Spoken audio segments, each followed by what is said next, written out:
Hello friends, आज पढ़ा आम दशम श्रेणी जीव विज्ञान द्वितीय अध्याय श्वसन चैप्टर प्रश्नावली लॉन्ग क्वेश्चन गुड़िक देखा। तो प्रथम क्वेश्चन हूँ मनुष्य श्वासतंत्र नामांकित चित्र अंकन कर। तो तमें मनुष्यर श्वासतंत्र एहीपरि चित्र अंकन कर। प्रथमे देख रही है नासा पथ, तापर रही है नासा रंध्र, तापर जो ग्रसनी रही थे, तापर रही थे स्वरपेटिका जो नली भलिया पेशी भलिया देखा श्वास नली।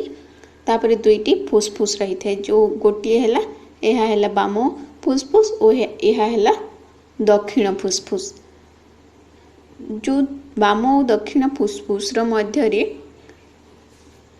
मध्य रही थे यह हूँ श्वास नलिका और जो फुसफुस साइड रे रही अंतः पंजरा स्थान और जो देखुछ यह हूँ मध्यस्थता।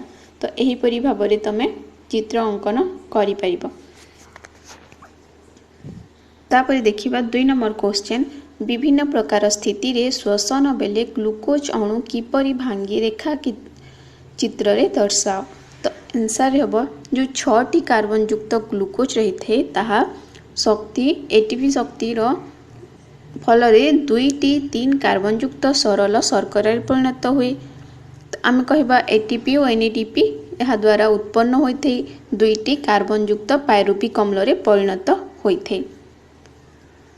तापर देख जो 3टी प्रक्रिया रही से 3टी श्वसन 3टी जो प्रक्रिया रही, जो ग्लाइकोलिसिस प्रक्रिया रही थी सेठारे जो 6टी कार्बन युक्त ग्लूकोज अणु ताहा भांगिकी 3 कार्बन युक्त पायरुविक अम्ल रे आमे पाइले। तो यही जो 3टी कार्बन युक्त पायरुविक अम्ल अम्लजान उपस्थिति रे 2टी कार्बन युक्त इथानल और अंगारकाम्ल और शक्ति निर्गत करिथाय, जाको आमे वायु अपजीवी श्वसन कही थाउ। ता ईस्ट कोश रे ताहाको आमे सुरासार किरण मध्य कही थाउ। तापर 2 नंबर है से ही ग्लूकोज अणु यह गोटे प्रथम स्थिति रे है। तापर द्वितीय स्थिति रे से ही ग्लूकोज अणु भांगिकी 3 कार्बन युक्त जो पायरुविक अम्ल ताहा अम्लजान अभाव रे पेशी कोश रे 3 कार्बन युक्त लैक्टिक अम्ल और शक्ति निर्गत करिथाय। एथिरे 3 कार्बन युक्त लैक्टिक अम्ल परिणत हुए और ताठारु किछि मध्य शक्ति निर्गत हुए। 3 नंबर प्रक्रिया जो थी कि अम्लजान उपस्थिति, अम्लजान उपस्थिति रे यह जो 3 कार्बन युक्त पायरुविक अम्ल ताहा अंगारकाम्ल शक्ति और जल निर्गत करिथे, जहाको आमे कही था वायु उपजीवी श्वसन। तो यहीपरि भाव में जो 6 कार्बन युक्त ग्लूकोज अणु रही थे ग्लूकोज अणु भांगी थे विभिन्न स्थिति रे। तापर देखिबा आमे 4 नंबर क्वेश्चन, वायु अपजीवी श्वसन और वायु उपजीवी श्वसन मध्य पार्थक्य लिख। तो आंसर हम प्रथमे देख वायु उपजीवी श्वसन क्या कहबा, अम्लजान उपस्थिति रे पायरुविक अम्ल माइटोकॉन्ड्रिया को प्रवेश करे और विभिन्न जैव रासायनिक क्रिया माध्यम शक्ति मुक्त होगा सहित अंगारकाम्ल जल निर्गत करिथाय, एहाको कुहाजे वायु उपजीवी श्वसन। तापर देख अपजीवी श्वसन क्या कहुए, अम्लजान अनुपस्थिति रे उपजीवी श्वसन अम्लजान उपस्थिति रही थे और अपजीवी श्वसन रे अम्लजान अनुपस्थिति रही थे बा अम्लजान रही न थाए। अनुपस्थिति रे ईस्ट भली अणुजीव कोश रे पायरुविक अम्ल 2 कार्बन युक्त इथानल बा सुरासार रे परिणत हुए। एही क्रिया रे एक अंगारकाम्ल और अल्प शक्ति निर्गत होते, यहाको वायु अपजीवी श्वसन कहुए बा सुरासार किरण मध्य कहुए। तापर देख जो कहले अम्लजान उपस्थिति वायु उपजीवी श्वसन संपादित होते, अपजीवीटा अम्लजान अनुपस्थिति संपादित होते। यही वायु उपजीवी श्वसन रे ग्लूकोज संपूर्ण जारण होते, किंतु वायु अपजीवी श्वसन रे ग्लूकोज असंपूर्ण जारण होते। 4 नंबर पॉइंट है वायु उपजीवी जो श्वसन बेले अधिक शक्ति निर्गत होते। वायु उपजीवी श्वसन ठारू अधिक जो शक्ति निर्गत होते उपजीवी रे जी आम नहीं पार 38 ATP अणु उत्पन्न होते किंतु वायु उपजीवी श्वसन बेले एथिरू कम शक्ति निर्गत हुए 2 ATP अणु उत्पन्न होते। तापर देख नेक्स्ट पॉइंट यही प्रक्रिया समय माने वायु उपजीवी श्वसन प्रक्रिया समय अंगारकाम्ल जल मुक्त होते निर्गत होते किंतु वायु उपजीवी श्वसन इथानल सुरासार बा लैक्टिक अम्ल सृष्टि होते। तो यही है डिफरेंस। तापर आम देखा 3 नंबर क्वेश्चन। 3 नंबर क्वेश्चन कही संवातन और गैस परिवहन किपरि हुए लेख। तो देखिबा आमे गैस परिवहन किपरि होइथे। गैस ट्रांसपोर्टेशन तो आरबीसी लोहित रक्त कणिका रे जो थिबा हिमोग्लोबिन अम्लजान रो ग्रहण करिकी ऑक्सी हिमोग्लोबिन रे परिणत हुए। तो हिमोग्लोबिन कण जो आरबीसी लोहित रक्त कणिका रे हिमोग्लोबिन रही थे तो से हिमोग्लोबिन कौन करे ना ऑक्सीजन अम्लजान ग्रहण करिकी ऑक्सी हिमोग्लोबिन रे परिणत हुए। हिमोग्लोबिन रहिला आम रक्त रे जो लोहित रक्त कणिका रे हिमोग्लोबिन रहिला से हिमोग्लोबिन अम्लजान ग्रहण करिकी ऑक्सी हिमोग्लोबिन रे परिणत हैला।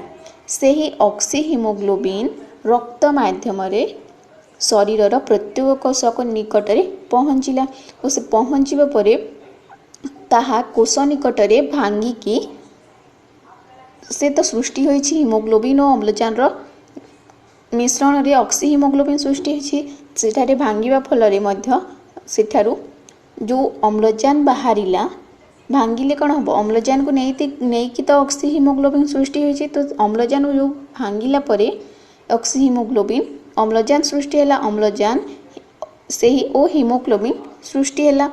तो तापरे से ही विसरण प्रक्रिया माध्यम रे को प्रक्रिया ना विसरण प्रक्रिया माध्यम रे अम्लजान जो हिमोग्लोबिन ऑक्सी हिमोग्लोबिन रो भांगिकी अम्लजान बाहरी थाए से ही अम्लजान कोश मानक मध्य को प्रवेश कले।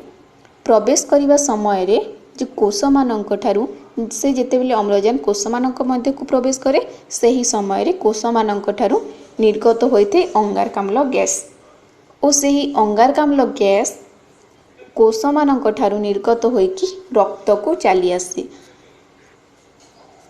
अंगारकाम्ल गैस रक्त रे जेतेबेले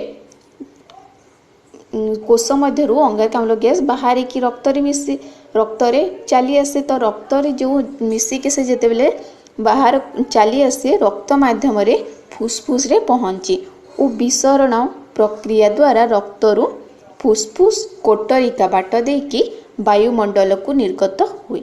एही परि भाबरे गैस परिवहन प्रक्रिया संपादित होइथाय। तो बुझी परिला। तापरे पढ़िबा आमे संवातन वेंटिलेशन। यही जो संवातन एक दुई पर्याय विशिष्ट दुईटी पर्याय रे संपादित होइते ताहा होछि प्रश्वास और निश्वास विशिष्ट घटना अटे। माने दुईटी पर्याय रे से संपादित होइते। आमे जानिछु कि जड़े सुस्थ व्यक्ति रे यही जो प्रश्वास और निश्वास बा संवातन प्रक्रिया हार मिनिट को प्राय 15 रु 20 थर होइथे। बुझिपारिल। तापरे देखिबा आमे यही प्रश्वास प्रक्रिया इंस्पिरेशन। तो श्वासक्रियार प्रश्वास समय रे माने यही प्रश्वास समय रे अंतः पंजर रे मांसपेशीर संकोचन और उदीर्य माने ताहार प्रसारण संकोचन होइथे और ताहा प्रसारण मांसपेशीर शिथिलन घटे माने ताहार संकोचन घटिला तापरे उदरीय हैला जहा फल कि मांसपेशीर शीतलन घटिला। फल रे कण हैला ना गंबुजकार जो मध्यछदा रही थे मध्यछदा सलख बा समतल हो जाए और पंजरा हाड़ आगक उठी आसे जितेबले गंबुजकार मध्य छदा सलख व समतल हो जाए से समय रे पंजरा हाड़ आगक उठी आसे। यही प्रक्रिया चली समय वक्ष माने जो वक्ष गह्वर आयतन प्राय 20% वृद्धि पाए और वक्ष गह्वर और फुसफुस मध्यस्थ जो वायुचाप रही थे वायुमंडल वायुचाप ठारू कम हुए जहाँफल कि उच्च वायुचाप थिबा वायुमंडल वायु निम्न वायुचाप थिबा फुसफुस मध्य को प्रवेश करे एहीपरि भाव में प्रश्वास कार्य संपादित होता है। तो एठारे देख जो रही मध्यस्थता यह हूँ मध्य तापर देख एठारे चित्र दिया तमें चाहिए चित्र करिपारिबो। तो प्रश्वास और निश्वास बेले जो वक्ष गह्वर अवस्थिति किपरि रही थे ताहा एठारे दर्शा जाइछि। तापर देखिबा आमे निश्वास एक्सपिरेशन प्रक्रिया किपरि होइथे। तो निश्वास समय रे कौन होता है ना मध्यस्थता और अंतः पंजरा जो अंतः पंजरा रही थे और ताहार जो मध्यस्थता रही थे से मध्यस्थतार अंतः पंजरार मांसपेशीर शिथिलना घटे और ता सहित जो उदरीय मांसपेशीर संकोचन होता है।